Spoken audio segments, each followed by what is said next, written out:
One frequently asked question we get here at intensive care at home is how to survive with a tracheostomy in the neck. And that's a question we get all the time. And today I want to give you the answer. My name is Patrick Hutzel from intensivecareathome.com. So some patients in intensive care end up with a tracheostomy and then they can't have it removed. And that's what we specialize in here at intensivecareathome.com. We look after tracheostomy and ventilated clients in the community, adults and children. So living with a tracheostomy obviously requires careful management to ensure breathing, hygiene, overall health.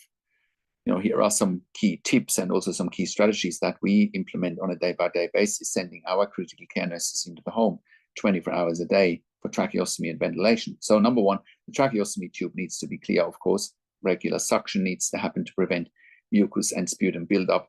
Use humidification. Dry air can cause thick secretions and irritation. Cover the tracheostomy.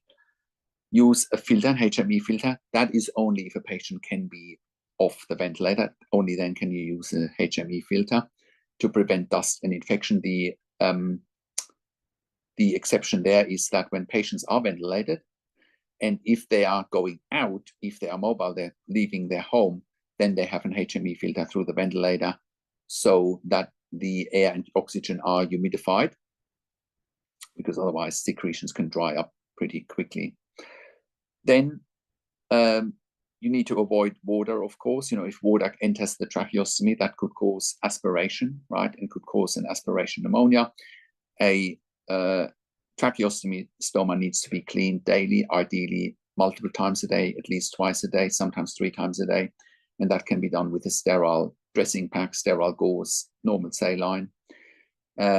Change dressing and the ties, of course. Keep the area dry and free from moisture build up to prevent any infections and skin breakdown. Watch for infection signs, redness, swelling, pus, or fever. Need, of course, medical attention. Any redness around the tracheostomy site. Now, if patients can be off the ventilator, you might use a speaking valve, but only if the cuff can be down or can go down, tracheostomy cuff, or if it's a cuffless tube, only then is talking really an option with a speaking valve. Obviously, other ways to communicate is an eye gaze computer, whiteboards, apps, text-to-speech devices, that all helps with communication. Next, eating and drinking, check swallowing ability. Some may need modified diets or therapy. If a patient can swallow and eat, once again, that's only if the cuff can go down or if it's a cuffless tracheostomy. Very few patients can eat and drink with a cuffed tracheostomy, but I have seen it on the odd occasion. Of course, avoiding aspiration is really important. Again, much less likely to aspirate with the cuff up, much more likely to happen with a cuff down if a patient can't swallow, but swallowing assessment need to happen from a speech pathologist. Now, more importantly, let's talk about emergency preparedness. Always carry emergency equipment with you. If it's a size 8 tracheostomy, for example, you need a similar size 8 tracheostomy ready to go. You need a size smaller, size 7, for example, in case, you can't get the size 8 back in if a tracheostomy comes out. Tube suction catheters and a manual resuscitation bag. Know how to replace the tracheostomy if it dislodges, reinsert it, or seek emergency help. Inform family and friends. Teach them basic tracheostomy care in case of emergencies.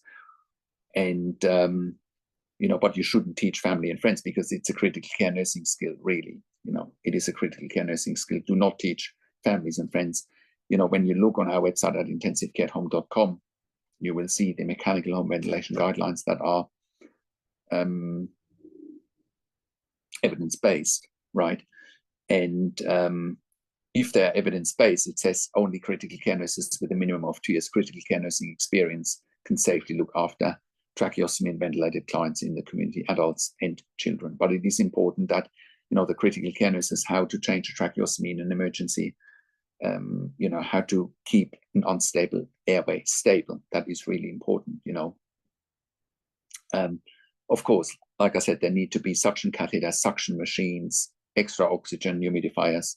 That all needs to be there. Also a tracheostomy dilator, just in case the tracheotomy collapses if the tracheostomy comes out in an emergency, right?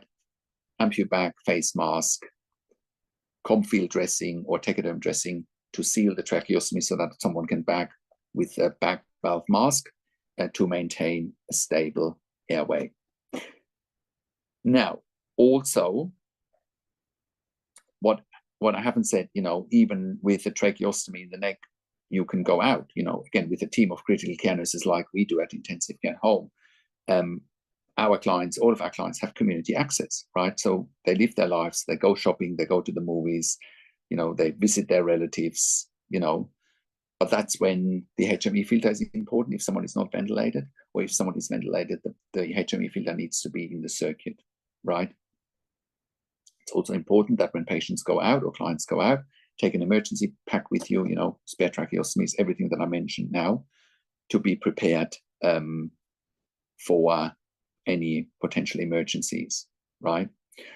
So I hope that answers your question today in terms of what to do and how to survive with a tracheostomy in the neck, whether with or without a ventilator.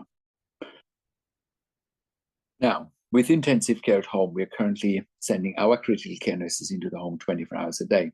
Therefore, we are providing a genuine alternative to a long-term stay in intensive care for ventilation, tracheostomy, home BiPAP, home CPAP ventilation without tracheostomy, tracheostomy without ventilation, home TPN, home IV potassium infusions, home IV magnesium infusions, IV fluids, and IV antibiotics. We're also providing ventilation weaning at home.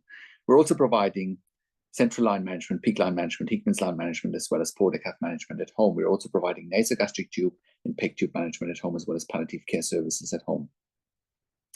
We're also sending our critical care nurses into the home for emergency department bypass services. We have done so successfully as part of the Western Sydney Local Area Health District, their In Touch program, saving approximately $2,000 per patient that we keep at home instead of going to the emergency department. Therefore, we're also in a position to cut the cost of an intensive care bed by around 50%. An intensive care bed costs around $5,000 to $6,000 per bed day. Our service costs between $2,500 to $3,000 per bed day. We are freeing up the most sought after bed in the hospital, which is the ICU bed. Most importantly, we're improving the quality of life for patients and their families, which is a win-win situation for all stakeholders. With intensive care at home, we're currently operating all around Australia in all major capital cities, as well as in all regional and rural areas. We're an NDIS-approved service provider all around Australia, TAC and WorkSafe in Victoria, iCare in New South Wales, NIISQ in Queensland, as well as the Department of Veteran Affairs, DVA all around Australia. Our clients and we as a provider have also received funding through public hospitals, private health funds, as well as departments of health. We are the only service provider in Australia that has achieved third-party accreditation for intensive care at home in 2025. We have been achieving this high level of accreditation since 2012.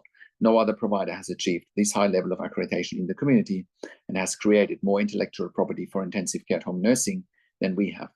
This puts us in a position to employ hundreds of years of critical care nursing experience combined in the community.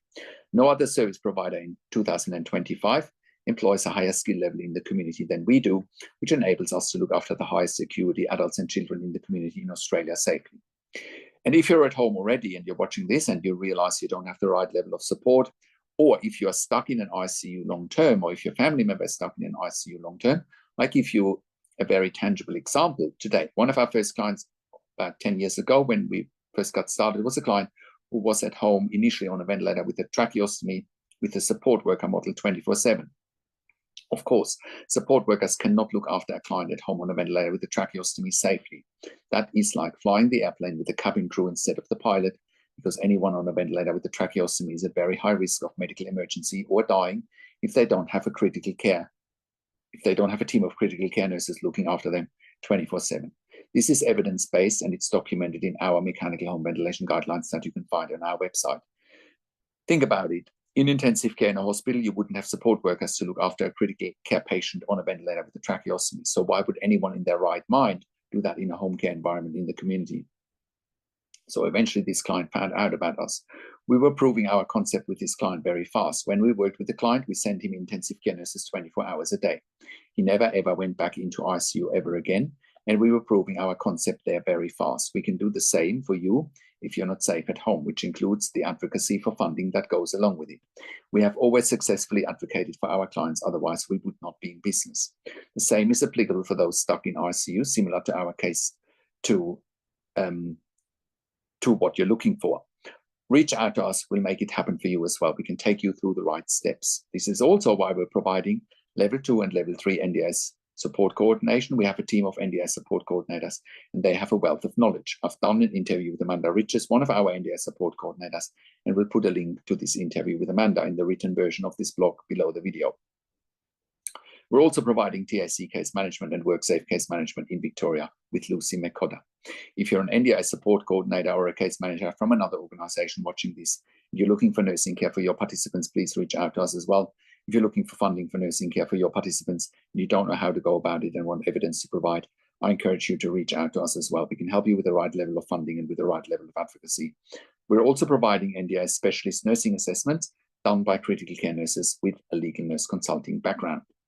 And if you're a critical care nurse and you're looking for a career change and you want to join a very progressive, dynamic and high-performing team of critical care nurses in the community, we're employing hundreds of years of critical care nursing experience combined. If you're looking for a career change, we're currently hiring for jobs for critical care nurses in Melbourne, Sydney, Brisbane, in Albury, Wodonga, in Bendigo, in Geelong, and in Warragul in Victoria. If you have worked in critical care nursing for a minimum of 2 years pediatric ICU ED, and you have already completed a postgraduate critical care nursing qualification, we will be delighted hearing.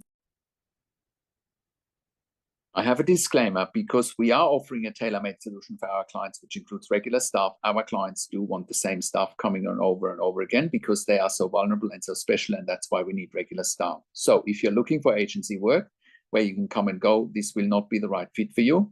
We're looking for consistency and our clients are looking for consistency. So please only apply with us if you can give us regular and consistent availability for shifts and you're really keen on building relationships with us and with our clients. If you're an intensive care specialist or an ED specialist, we also want to hear from you. We're currently expanding our medical team as well. We can also help you eliminate your bed blocks in ICU and ED for your long-term patients or for your regularly readmitting patients with our critical care nursing team at home. We're here to help you take the pressure off your ICU and ED beds, and in most cases, you won't even pay for it. Even if you do pay for it, it's much more cost-effective than what you're paying in ICU and ED for, and you get the same level of care. If you're a hospital executive watching this and you have bed blocks in your ICU, ED, respiratory wards, home TPN, of course, please reach out to us as well. We can help you eliminate your bed blocks fast. If you're in the US or in the UK and you're watching this and you need help, we want to hear from you as well. We can help you there privately with one-on-one consulting and hiring nurses privately. Once again, our website is intensivecareathome.com. Call us on one of the numbers on the top of our website or simply send us an email to info@intensivecareathome.com. And if you like my videos, subscribe to my YouTube channel for regular updates for families with intensive care at home and intensive care. Click the like button, click the notification bell, share this video with your friends and families, and comment below what you think about this video and what you want to see next. Thank you so much for watching. This is Patrick Hutzel from intensivecareathome.com, and I will talk to you in a few days. Take care for now.